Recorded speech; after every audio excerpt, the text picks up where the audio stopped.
Bom dia! Começa agora mais uma edição de Negócios da Terra. Veja alguns destaques do programa de hoje.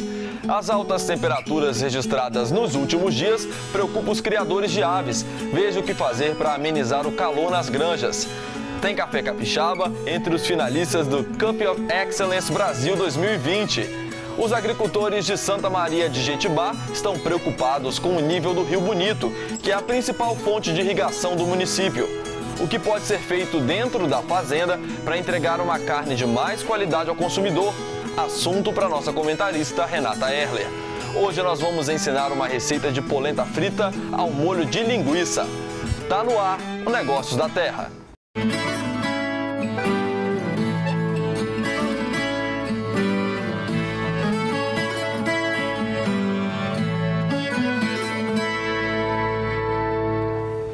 Mais uma vez, uma excelente manhã para todos nós. As altas temperaturas registradas nos últimos dias provocaram a morte de mais de 30 mil galinhas em Bastos, em São Paulo. Aqui no estado, a situação é bem mais tranquila. Nós conversamos com o veterinário da Copeave, Tarcísio Simões, e ele preparou algumas dicas de como amenizar o calor nas granjas. Nosso objetivo é unir famílias que alimentam famílias. Então, as dicas que nós damos para os cooperados e para também o uso no nosso condomínio avícola são dicas de dissipar o calor o mais forte possível. Exemplo, usando chuveirinhos em cima do telhado para dissipar esse calor do telhado. Arborização em volta dos galpões, uso de gramas em volta dos galpões para que não haja reflexão desses raios solares para dentro do galpão. Uso de vitaminas para diminuir o estresse calórico. Medidas com relação ao programa de luz e ajustes nutricionais, tanto dentro do galpão quanto na fábrica de ração, usando rações já ajustadas para esse momento de verão. Essas são umas pequenas dicas que ajudam muito a contribuir para que a produção fique boa, para a redução de ovos trincados e para que os impactos negativos do calor sejam minimizados ao máximo e possamos fornecer produtos de altíssima qualidade para o consumidor final. E tem café capixaba entre os finalistas do Cup of Excellence Brasil 2020. A fase nacional definiu os 35 melhores cafés da safra atual. O Espírito Santo teve 3 cafés classificados. A região que mais vence concursos nacionais de qualidade no Brasil é a denominação de origem da Mantiqueira de Minas, a região ali no Circuito das Águas, aqui no sul de Minas, né? Serra da Mantiqueira, os principais municípios ali que detentores de premiações de qualidade, São Carmo de Minas, Cristina, Pedralva, Conceição das Pedras. Então nós temos uma série de campeões ali naquela região, mas existem outras regiões que também trazem muitos campeões, como a Chapada Diamantina, na Bahia, as montanhas do Espírito Santo, a região do Caparaó, que fica ali na divisa entre Minas e Espírito Santo, a região que é normalmente chamada de Vale da Grama, ou os cafés vulcânicos, região de Poços de Caldas, São Sebastião da Grama, também tem cafés excelentes, e outras regiões, como eu já comentei, do Cerrado Mineiro, Paraná tem cafés extremamente delicados, gostosos, o estado de São Paulo tem cafés maravilhosos na Alta Mogiana, cada um com a sua característica e sempre cafés maravilhosos. As Matas de Minas, região de Araponga, é o município mais conhecido pela qualidade, também tem cafés fantásticos. A pandemia não atrapalhou a tradicional Festa da Polenta em Venda Nova do Imigrante. Neste ano, devido ao coronavírus, a festa vai acontecer virtualmente. O evento, que reúne turistas de todos os cantos, em sua 42ª edição, precisou se adequar em meio à pandemia da Covid-19. A programação, que conta com shows e sorteios, acontece virtualmente. E o tradicional tombo da polenta gigante será transmitido pelas redes sociais da festa às 11 horas da manhã de hoje. Já a Parada das Famílias, desfile que homenageia os imigrantes italianos que vivem na região serrana do Espírito Santo, acontecerá somente no formato drive-in, dentro de carros e tratores. E quem não quiser deixar de saborear a famosa polenta, pode retirar a iguaria direto no local, de dentro dos veículos e sempre tomando os devidos cuidados. Com o tema Festa da Polenta no Quintal, a organização do evento pede aos moradores para enfeitar seus lares com as cores típicas, fotografar e compartilhar compartilhar na internet a festa em família. A Festa da Polenta 2020 está acontecendo neste fim de semana e no próximo, de 15 a 18 de outubro, em Venda Nova do Imigrante.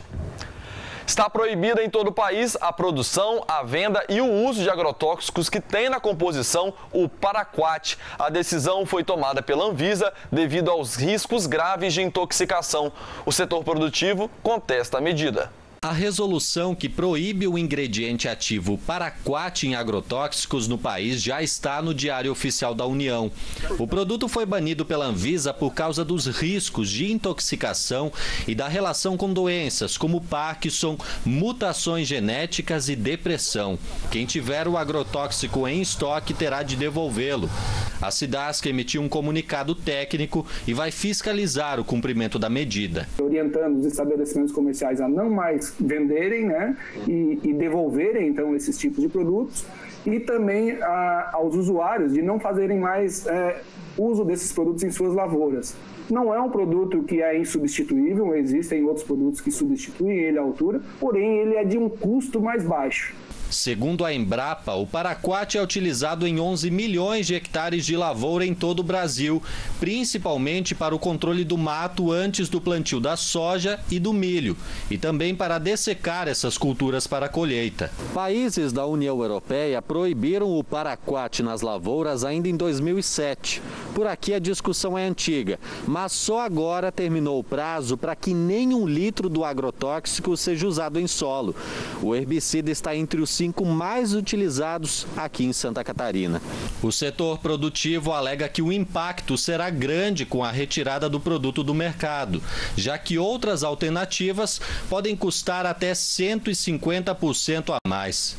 Além de causar um dano econômico, já que não existe um outro princípio ativo tão eficiente quanto o paraquat e também vai onerar em custos de produção ao produtor. A FAESC, junto com a CNA, que é a nossa Confederação Nacional, e junto com a Frente Parlamentar da Agricultura, está encaminhando um projeto de decreto legislativo que tem poderes para anular a portaria da Anvisa. Então nós estamos trabalhando politicamente para mostrar aos deputados que isso é uma injustiça. No próximo bloco eu converso com o Egnaldo Andreata, presidente do Sindicato dos Trabalhadores Rurais de Santa Maria de Jetibá. Nós vamos falar sobre a preocupação dos agricultores com o nível do Rio Bonito, que é a principal fonte para irrigação e também abastecimento do município. Negócios da Terra volta já.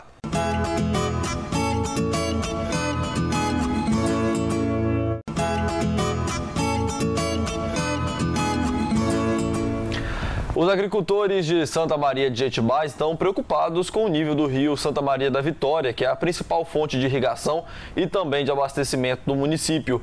A situação por lá é alarmante e se a vazão continuar diminuindo, medidas de racionamento podem se tornar inevitáveis. O Egnaldo Andreata, do Sindicato de Trabalhadores Rurais de Santa Maria de Jetibá, está aqui conosco para falar sobre essa situação. Bom dia, Egnaldo. Bom dia, Álvaro. Egnaldo, quanto tempo já que vocês estão observando essa baixa aí no Rio Santa Maria? Olha, Álvaro, nesse ano de 2020, já desde o início de setembro, né? E aí ela vem se agravando aí ao longo do mês de setembro todo. No meado do mês de setembro agora, 14 e 15, a gente viu que tínhamos que tomar alguma atitude até para preservar ou alertar os órgãos competentes ali do que se estava acontecendo, porque a gente sabe que a barragem hoje, ela tem 3 setores que trabalham lá, né? Que é a produção de energia elétrica, o consumo aqui da Grande Vitória, que a gente sabe que chega a cerca de quase 40%, e também os nossos agricultores, não só os que moram à margem da barragem, mas toda aquela bacia hidrográfica do município, que os pequenos rios caem nos rios médios, que vêm para o Rio Santa Maria, que enchem a barragem do Rio Bonito. Então, assim, essa baixa repentina e dentro do mês de setembro ali veio baixando volumosamente, a gente, né, o sindicato vem fazendo os arquivos de imagens, né, para ir representando isso muito bem, nos levou assim, a acionar os órgãos competentes, via e-mail, o sindicato alertou, e assim, no sentido de quê? Da gente poder mostrar e por que o governo reflita. como eu falei, 3 setores. Qual deles são os mais importantes aqui para o nosso estado, para o nosso município lá também? A pergunta pode parecer meio óbvia, mas hoje qual que é o maior temor de vocês? Olha, o nosso maior temor hoje é a gente chegar numa situação parecida com aquela de 2016, 2017, onde os órgãos competentes demoraram a fazer o necessário e aí tanto a Grande Vitória aqui, né, que são os consumidores, o pessoal aqui da Grande Vitória, que são mais municípios, quanto os nossos agricultores sofreram sanções pesadas naquele período. Então, assim, a gente se antecipou, a gente deu alerta no meio do mês, para quê? Para que o governo pese e veja, porque, como eu falei, a barragem trabalha com 3 setores: energia elétrica, consumo da Grande Vitória e produção de alimentos, que a gente sabe também que a água que o agricultor produz incorpora nesses alimentos que também vem aqui para Vitória. Então, assim, e sabendo que a barragem do Rio Bonito hoje, a sua produção elétrica, ela é insignificante para a matriz elétrica do Estado do Espírito Santo, a gente, assim, como Sindicato de Trabalhadores Rurais, a gente tem uma clareza para dizer que hoje o governo deveria ou interromper ou diminuir a produção de energia elétrica da barragem para poder dar uma segurança tanto para os nossos consumidores de água e de alimentos aqui da Grande Vitória, tanto também como os nossos agricultores lá que plantam e produzem seus alimentos. Quando eu falo dos nossos agricultores, tem aquela segurança também, Álvaro, que a gente, né, como eu falei, isso já vem se arrastando em 2016, 17, 18 foi um pouco melhor. Ano passado, 2019, a gente teve esse problema também.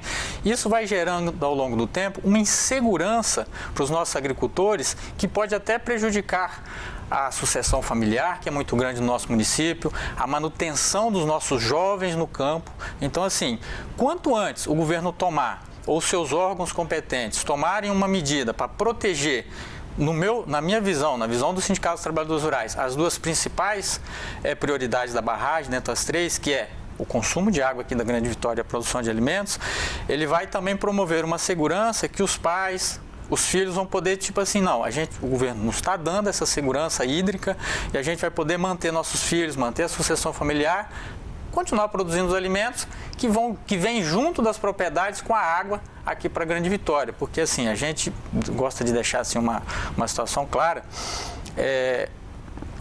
Das mesmas propriedades que chegam os alimentos aqui na Grande Vitória, é onde vai nascendo um olho de água aqui, um outro olhinho de água ali, que vai num riozinho menor, que vai para o rio maior, que se transforma naquela bela barragem que, infelizmente, né, por algum motivo, alguma situação que o governo ainda, ou seus órgãos não nos explanaram, que deixa ela, sempre nesse período seco, deixa ela chegar a níveis tão baixos e muito preocupantes para os nossos agricultores. No ritmo que já está essa diminuição na vazão do rio, você já tem alguma previsão assim de em quanto tempo vocês ainda conseguem se manter em segurança ou a partir de agora já é imprevisível? Olha, Álvaro, com os anos, como eu te falei, que já vem acontecendo, a gente entende que já está na hora, ou quase passou da hora, né, do governo chegar e falar assim, vamos interromper a produção de energia ou vamos diminuir ela para manter o nível da barragem num nível alto, bem mais acima daquele que talvez é o nível ali que vai ser interrompida, que a gente não sabe certo,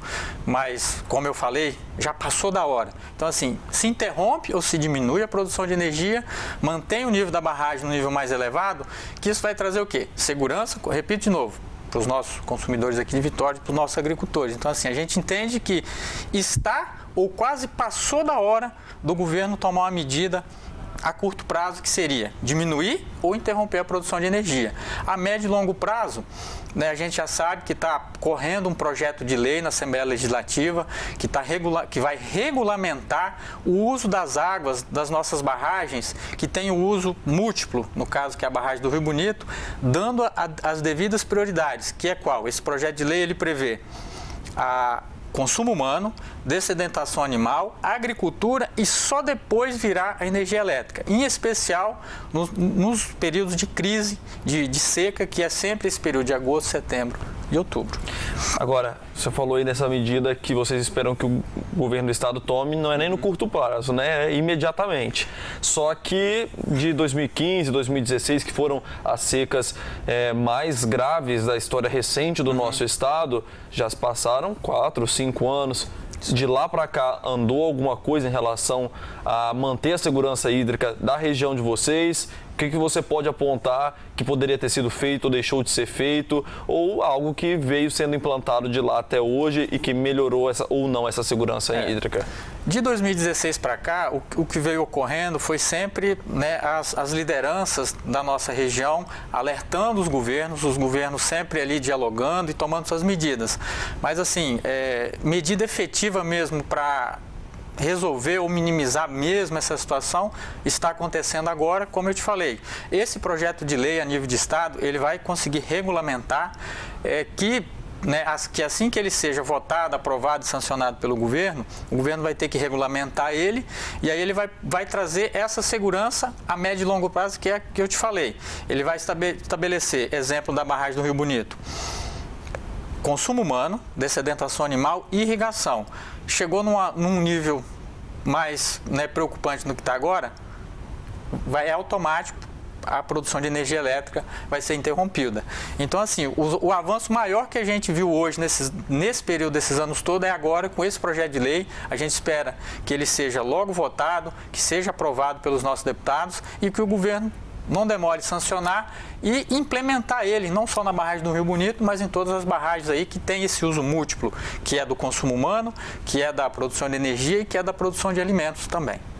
Agora, mesmo que quando asseguradas essas condições hídricas suficientes para abastecer todo mundo, o consumo tem que ser sempre muito bem consciente, né? E o sindicato, ele conscientiza também os agricultores, ele faz esse papel, mesmo nas épocas em que não há essa preocupação hídrica tão iminente quanto agora, porque a gente tem que também verificar quanto disso de hoje é um reflexo do que vem sendo feito. Como é que vocês avaliam essa situação?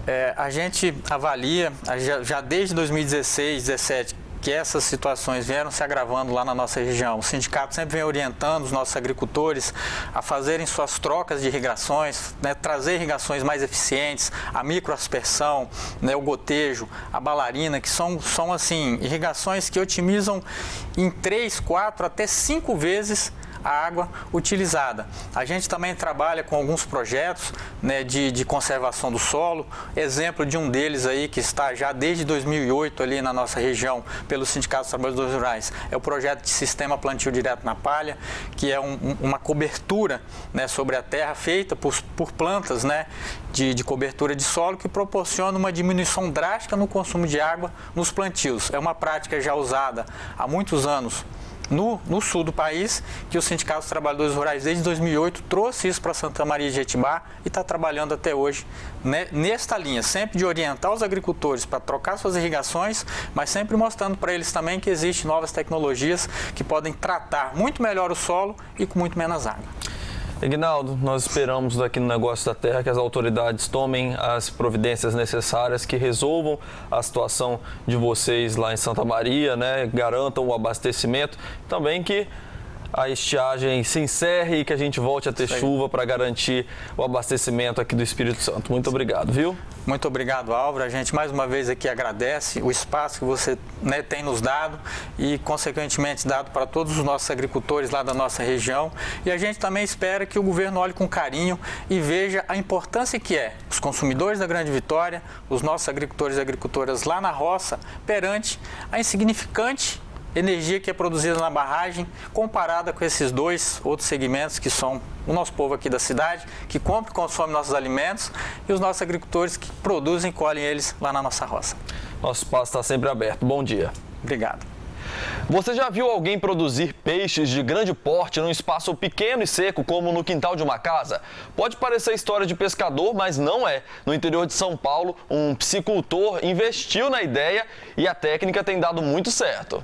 Quem vê essa estufa em Marapuama nem imagina, mas a estrutura montada em meia terra seca e dentro da área urbana produz peixes. Exatamente, e não é pouco não, viu? Por ano são produzidos aqui nesse pequeno espaço 10 toneladas. Esse tipo de criação, chamada de superintensiva, usa tanques artificiais para a criação. A ideia foi do Samuel. Na verdade, ele é comerciante do setor de elétrica, mas há 8 anos começou a pesquisar uma segunda fonte de renda. Tudo aqui foi elaborado e montado por ele, que tem se especializado na engorda de exemplares de grande porte. Pirarucu e pintado são os principais. A grande vantagem desse processo é a economia de recursos e a alta rentabilidade na criação. Só para se ter uma ideia, cada tanque desse aqui tem 30 mil litros de água e cada um deles tem 240 exemplares. Esse aqui tem pirarucu e esse outro tem pintado. Só para a gente entender, para criar esse volume tão massivo de peixes, seria necessário, por exemplo, uma lagoa com pelo menos 1.000 metros quadrados. E aqui eles conseguem sobreviver com muita tranquilidade e crescem mais rapidamente. Esse novo sistema de engorda é altamente econômico. Por ser todo automatizado, não existe a necessidade de funcionários. Até a reciclagem da água, que sempre dá um grande trabalho para quem produz peixes, aqui é feita de forma biológica, através da aplicação de bactérias, que combatem detritos como a ureia, por exemplo, que é muito comum na piscicultura e faz muito mal para os peixes. Isso evita a necessidade de filtros e também de manutenção. Esses tanques aqui montados pelo Samuel têm uma outra característica. Eles ficam dentro dessa estrutura, que é uma estufa. E olha, amigos, é quente. Pode acreditar, é quente mesmo. E não é por acaso, tem que ser assim, né? Exatamente, que a intenção da estufa aqui é manter o nível de temperatura sempre adequado, tanto durante o dia, a noite e na época de inverno. E também está fazendo, eles estão sempre comendo, entendeu? Eles mantêm o apetite, estão sempre ativos, entendeu? Então a ideia da estufa é basicamente essa, diminuir o tempo de engorda deles também. O sistema chamou até a atenção do Sebrae e também do Ministério da Agricultura. Técnicos vieram conhecer de perto a ideia do Samuel e já pensam até em replicar o sistema para auxiliar na agricultura familiar. Por hora, ele abastece apenas os pesqueiros e pesque-pagues. Mas com a notícia de que a região vai ganhar um frigorífico de peixes, ele já planeja montar uma nova estrutura bem ao lado dessa e investir agora na criação de tilápia para a venda comercial. Até o ano que vem, ele quer dobrar a produção. E chegou a hora de ficar por dentro dos preços do café.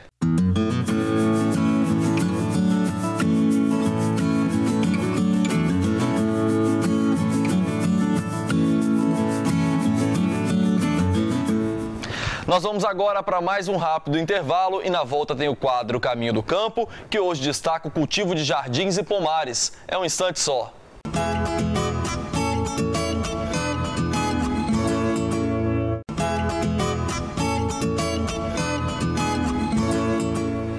Nós vamos agora para o norte do estado e hoje o quadro Caminho do Campo destaca o cultivo de jardins e pomares. Confira na reportagem.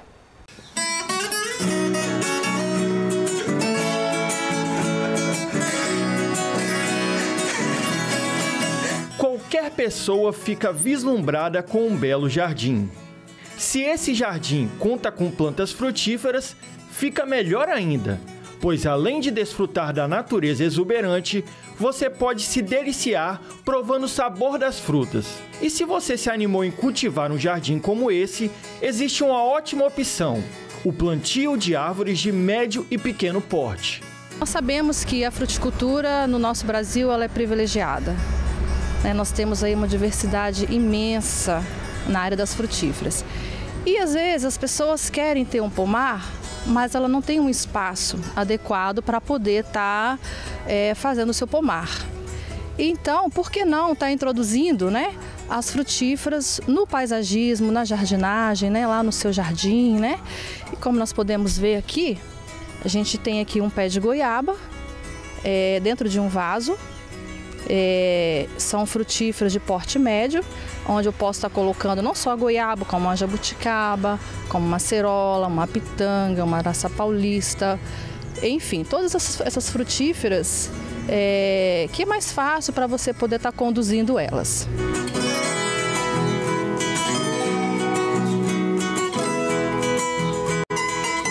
Mas é claro que para o bom desenvolvimento da planta são necessários certos cuidados. Tá vendo essa garrafa pendurada? É o Ceratrap, um defensivo agrícola natural que serve como armadilha para a mosca da fruta. Esse defensivo é um composto alimentício que atrai a mosca e quando ela vai se alimentar, ela fica aprisionada na armadilha. Mas além da proteção contra as pragas, temos também a poda, que é fundamental para a manutenção das plantas. Existe sim algumas técnicas de poda. E essa poda ela tem que começar desde o pezinho novinho. Bem, quando você plantou o pezinho de goiaba no vaso, você já tem que começar, né, a fazer uma poda para que ela já venha sendo conduzida e ao mesmo tempo ela vai também começar a produzir. É claro que a planta estando dentro de um vaso, ela necessita de mais cuidados, principalmente com a questão de adubação. Bastante água e adubação. E poda. Com certeza o nosso cliente vai ter satisfação no produto.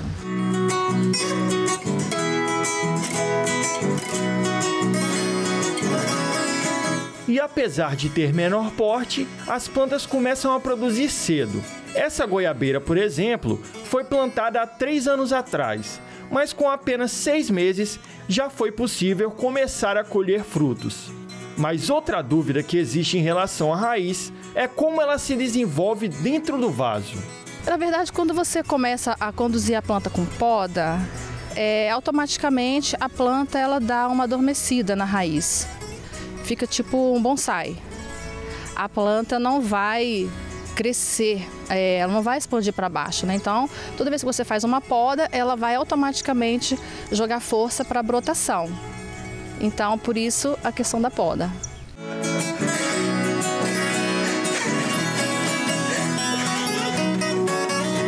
E é claro que muitos optam por plantar no chão, mas o tratamento não é tão diferente.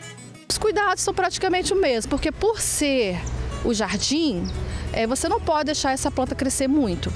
Então, de qualquer forma, você vai ter que conduzir ela para ela ficar um arbusto bonito, em harmonia, né, para dar um ambiente, né, mais prazeroso no jardim. E muita gente pensa que o cultivo de plantas só é possível em uma grande área, como de um quintal, por exemplo. Mas como vocês podem ver aqui, em um pequeno espaço cabe uma grande variedade.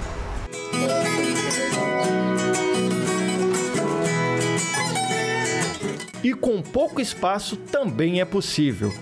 Se você não possui um grande quintal ou mora em apartamento, mas deseja ter um jardim, a Dirceia deixa algumas orientações. Você pode colocar na varanda, você pode cultivar um pé de goiaba, um pé de jabuticaba, qualquer frutífera, né? Desde que você consiga fazer poda e dar uma manutenção nela, né? Com mais frequência e que ela pegue um pouco de sol. Toda a frutífera precisa de um pouco de sol, né? E de ventilação para que ela possa produzir e ter um bom resultado. E aí, com todas essas dicas, ficou mais fácil montar um belo jardim. Afinal, a maior beleza está nos pequenos detalhes.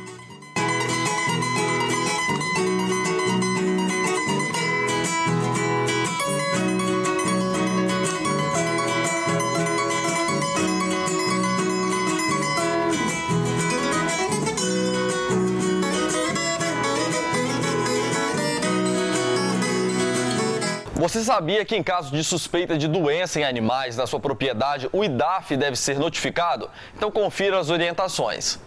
O produtor rural que identificar algum sintoma no animal precisa saber se o problema está na lista de doenças de notificação obrigatória do IDAF. O proprietário deve comunicar ao Instituto assim que perceber alguns sintomas na criação, como, por exemplo, manqueira, feridas na língua, na pata, hemorragias, emagrecimento crônico, mortalidade atípica, mordidas de morcego, alteração na cor da pele e outros que demonstrem alteração de comportamento do animal. A notificação é necessária para que o IDAF possa avaliar e adotar as medidas de controle para evitar que a doença se espalhe e chegue a outros animais ou até mesmo propriedades próximas. O produtor rural deve entrar em contato com o médico veterinário e apresentar no escritório do IDAF o formulário de notificação de suspeita ou ocorrências de doenças animais. Em caso de síndrome neurológica de herbívoros e suínos,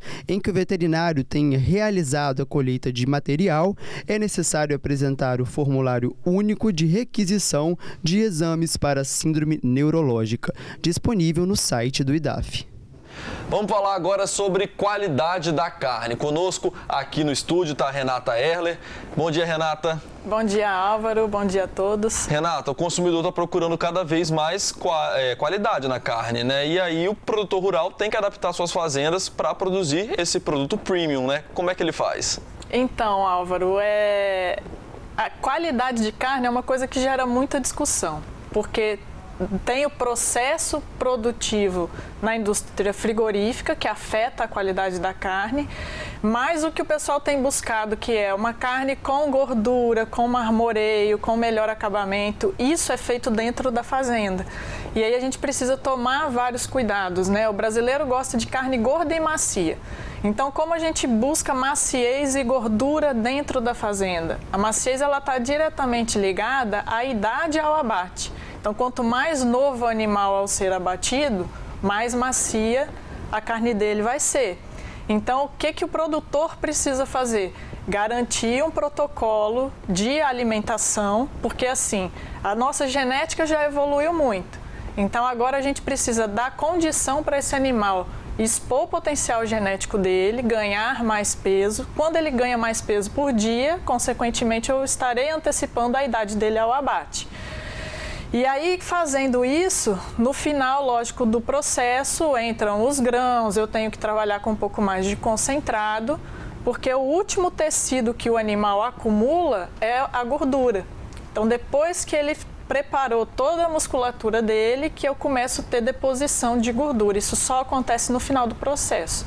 Então, ele precisa, sim, de mais trato, né? De ter mais cuidado a nível nutricional, receber um pouco mais de suplementação, mesmo que seja a pasto ou confinado. É possível terminar animais a pasto.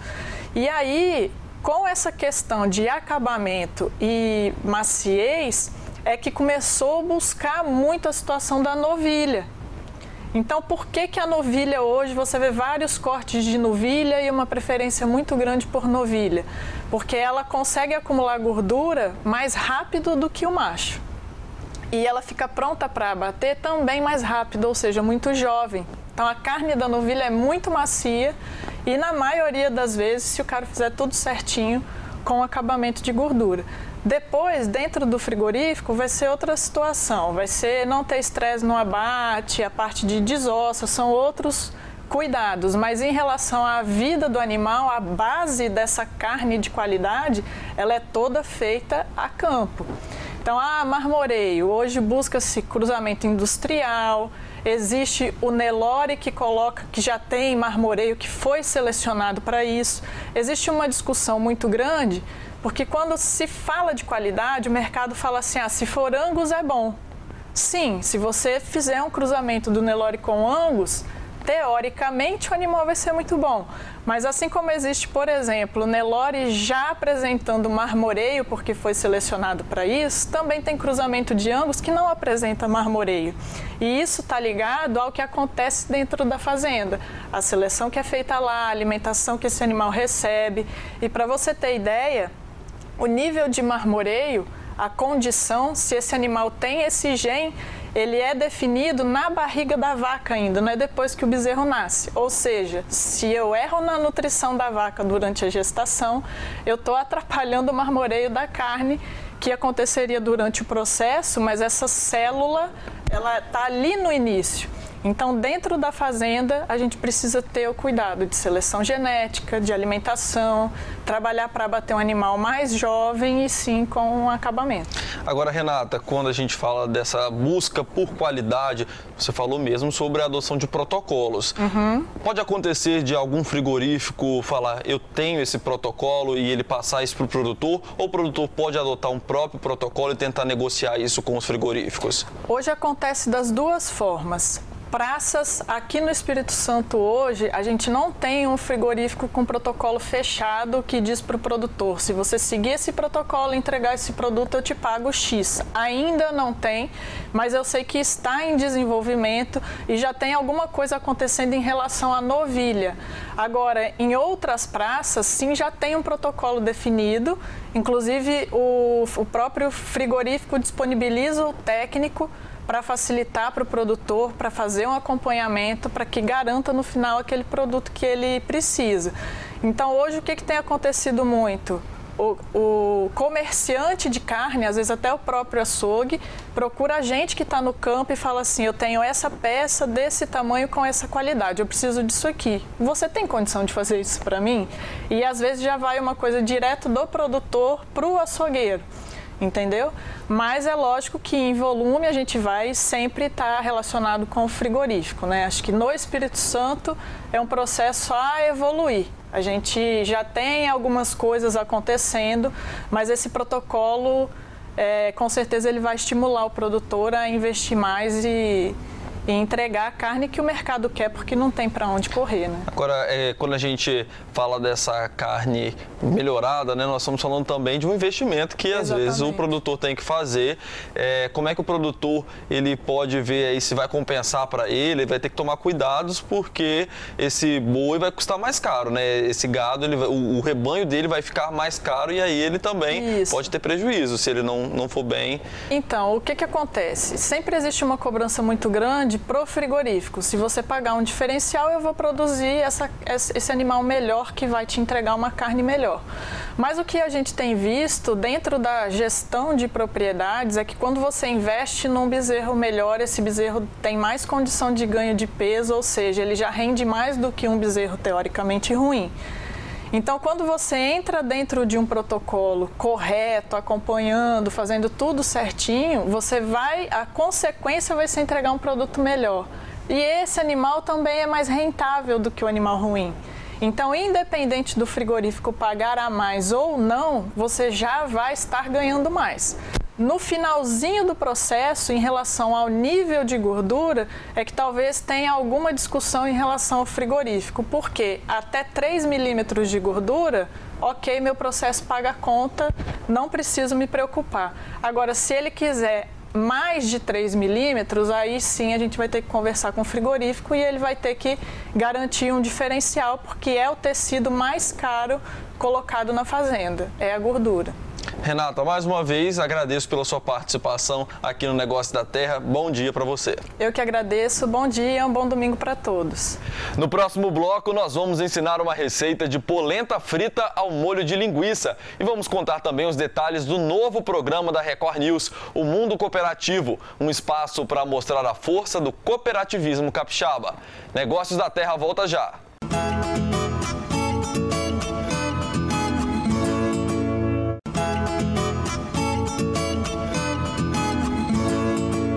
Estamos de volta com Negócios da Terra e o setor de flores foi um dos mais atingidos pela pandemia. As espécies usadas em decoração tiveram uma queda de 30% nas vendas no primeiro semestre. Por conta disso, teve produtor que descartou o que colheu.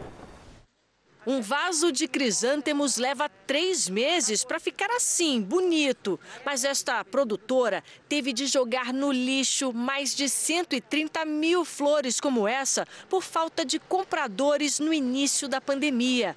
E ela ainda não recuperou as perdas. Foi mais de 1 milhão só nesses 2 meses e meio.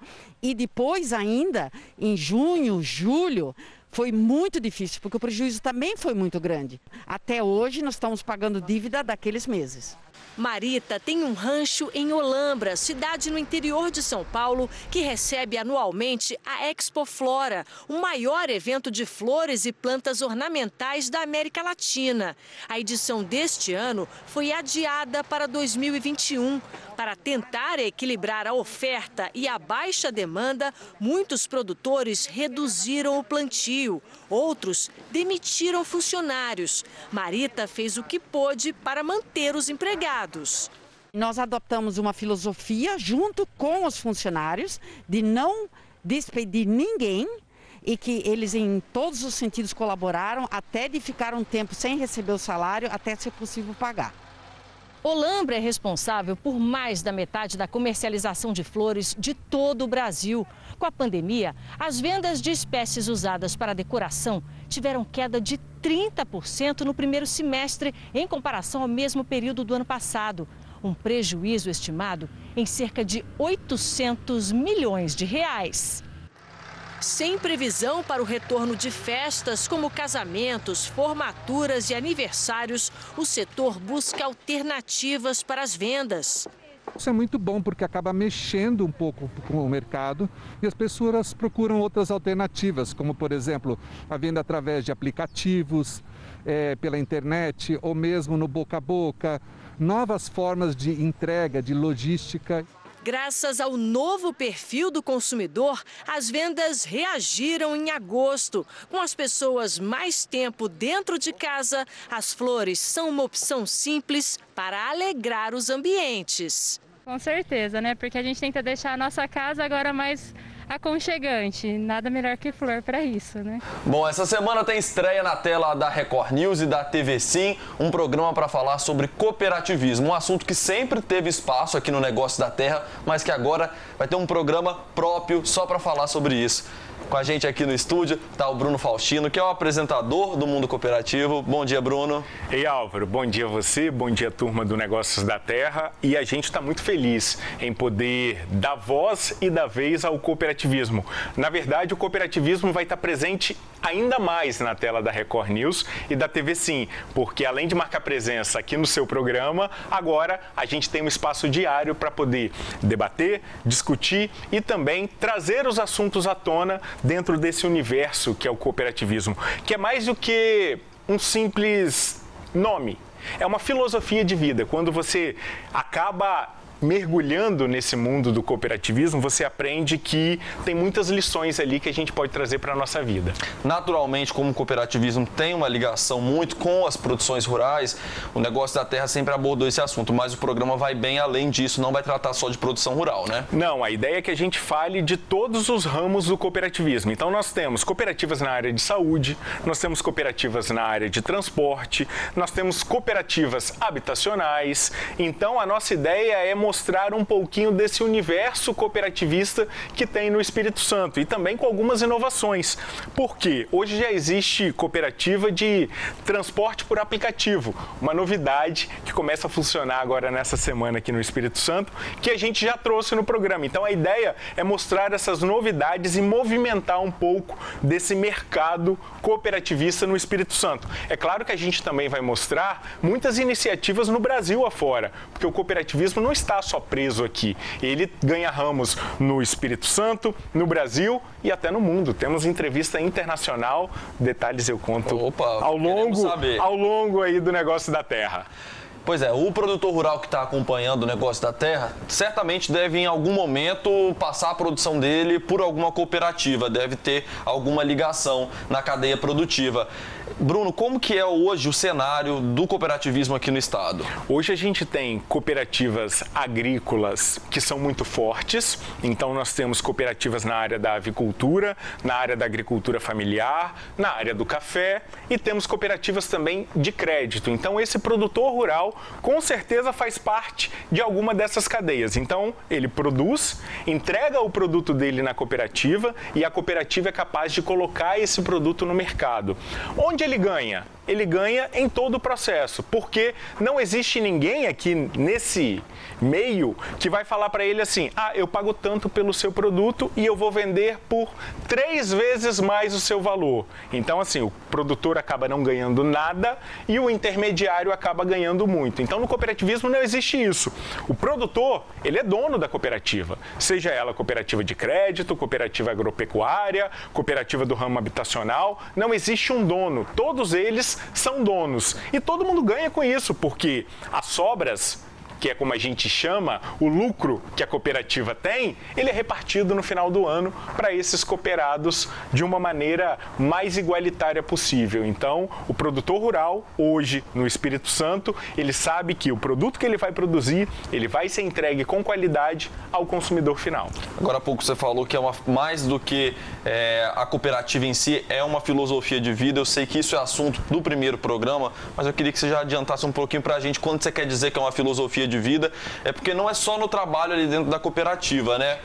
A ideia dessa filosofia de vida é que a gente carregue esses valores do cooperativismo para a nossa vida. Por que eu tenho que ganhar mais do que o outro? Por que eu tenho que levar vantagem em cima do outro? A ideia do cooperativismo não é isso. A ideia do cooperativismo é a igualdade entre os gêneros, seja ele homem e mulher, seja força de trabalho no campo. Então, o que a cooperativa promove é a igualdade.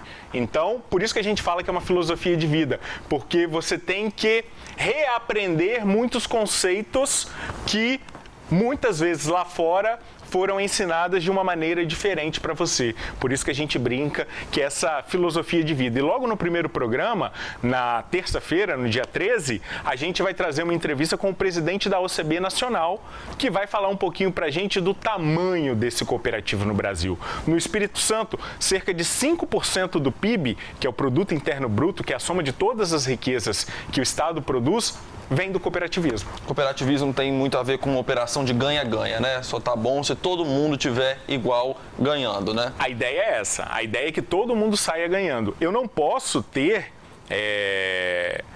em uma cooperativa quem se der bem e quem se dar mal. Não existe isso. Ou todo mundo se dá bem, ou todo mundo se dá mal. Se vai para o fundo do poço, vai todo mundo. Mas o cooperativismo tem mostrado que não é bem assim não. Que o cooperativismo consegue passar por situações e problemas de uma maneira muito leve. Muito leve. E é isso que a gente está mostrando aí ao longo dos programas diários aqui na Record News e também na TV Sim. Bruno, tenho certeza então que nossos telespectadores ficaram interessados em saber mais sobre o cooperativismo. Como é que eles vão poder acompanhar o Mundo Cooperativo? Mundo Cooperativo, diariamente aqui na tela da Record News e da TV Sim, 3 vezes por dia, 7 horas da manhã, 1h30 da tarde, 6h30 da noite. Eu espero todo mundo para poder compartilhar boas histórias e boas vivências do cooperativismo. Vai ser, assim, um programa que a gente está preparando com muito carinho, com muita atenção e muita história boa. Vocês vão acompanhar ao longo dos meses aqui na TV. E lembrando que sempre, assim como no Negócio da Terra, no Link Espírito Santo, tem todos os outros programas aqui da Record News da TV Sim. Você acessa o simnoticias.com.br, você tem a íntegra logo depois da exibição do programa na TV. Bruno, obrigado pela participação, sucesso no novo programa e aí sempre que puder fazer uma dobradinha aqui com o Negócio da Terra, tiver assuntos de relevância que a gente possa abordar aqui no programa, tá feito o nosso convite também. Obrigado. Ok, Álvaro, eu que agradeço e já faço o convite aqui para todo mundo acompanhar nesta terça-feira, dia 13, a estreia do Mundo Cooperativo e eu já convido o Álvaro também a fazer essa parceria de ir também participar do Mundo Cooperativo porque a gente tem muita figurinha para trocar, combinado? E hoje vamos aprender a fazer uma receita de polenta frita ao molho de linguiça. Quem mostra pra gente, é claro, é o Samuel de Fraga. E a nossa receita de hoje é um prato tipicamente brasileiro. Nós vamos fazer um prato que se chama polenta com linguiça de porco. Mas quem vai ensinar essa receita pra gente é a Ivane, que é chefe de cozinha. Agora me conta uma coisa, Ivane. É uma receitinha fácil de fazer? Qualquer um pode preparar em casa? Olha só, é uma receita muito tranquila. Quem sabe fazer polenta não tem erro, né? A dificuldade toda do prato é fazer a polenta. Mas fazendo a polenta é super tranquilo. Uma dica que a gente dá é o seguinte, você faz a polenta num dia e deixa para cortá-la e fritá-la no outro, que aí ela ganha mais firmeza. Se você fizer a polenta e tentar cortar e fritar na mesma hora, aí pode ser que desande o prato. Então, esse é um segredinho, então fique atento a esse segredo. Olha, a polenta, vocês estão vendo aí, já está cortada e agora a gente vai preparar o molho. E é claro, pegue papel e caneta e anote aí os ingredientes. Você vai precisar de polenta cortada, 300 gramas de linguiça de porco desfiada, 3 tomates inteiros picados, meia cebola ralada, queijo ralado, salsinha e cebolinha. Bom, vamos ao primeiro passo, que é fritar a linguiça. Tem algum segredinho para passar para quem está em casa? Olha só, como a linguiça já solta gordura, eu aconselho colocar só um fiozinho de óleo, né, para ela não ficar muito oleosa. Então, colocou um fiozinho de óleo, você já pode soltar a linguiça.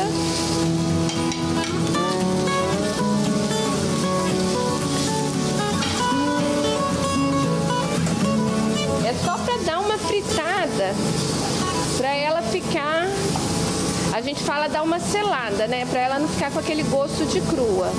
Depois a gente vai jogar ela no molho de tomate. Enquanto a Adriana vai fritando a linguiça, bora adiantar o molho? Em outra frigideira, adicione um fio de óleo ou azeite. Depois, adicione a cebola e vá fritando até dourar.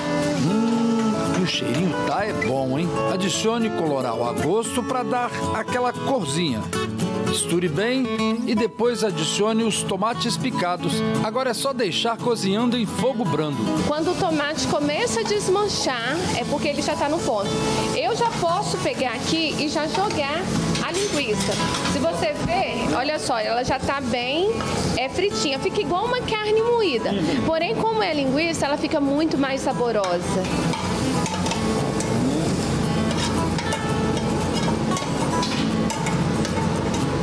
Gente, o cheiro está insuportavelmente gostoso. Enquanto o molho vai cozinhando, hora de fritar a polenta. Mas atenção, hein? Pois o óleo tem que estar bem quente para a polenta não desmanchar. Eu aconselho também a gente não colocar muita para fritar de uma vez só. Vai colocando aos poucos, igual aqui nessa panela, no máximo 3. Se você colocar várias, o que pode acontecer? Ela grudar e ela desmanchar. Quando ela estiver douradinha, retire com cuidado e ponha em uma vasilha com papel toalha para tirar o excesso de óleo. De volta ao molho que já cozinhou, agora acrescente a cebolinha e a salsinha. A linguiça, ela já tem o sal dela, mas é importante você verificar, porque você colocou cebola, tomate... Vamos ver como é que tá esse molho, hein?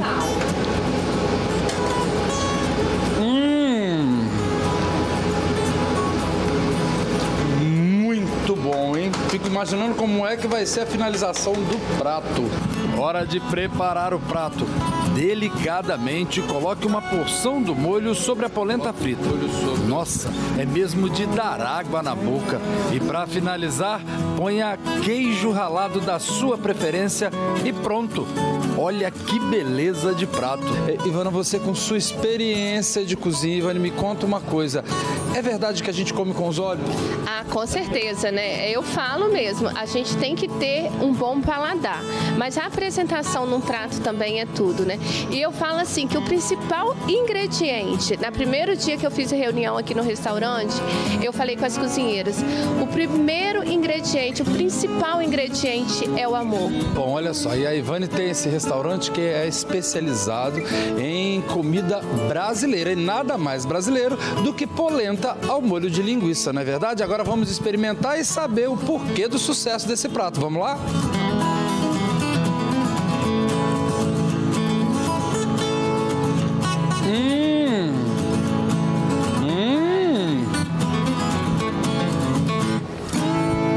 Gente, tá explicado o sucesso desse prato aqui no Panela de Barro. Ivana, maravilhoso.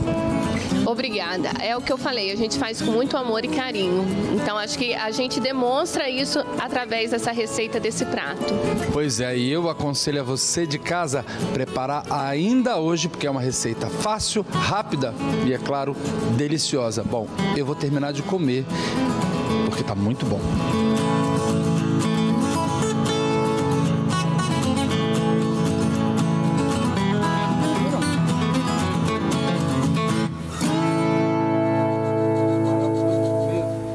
Obrigado, Samuel. Até o próximo domingo. E o Negócios da Terra de hoje fica por aqui. Mais notícias do Espírito Santo você confere em sinoticias.com.br. Muito obrigado pela sua audiência e pela sua companhia. E eu te espero de novo na próxima semana. Record News, informação para você crescer.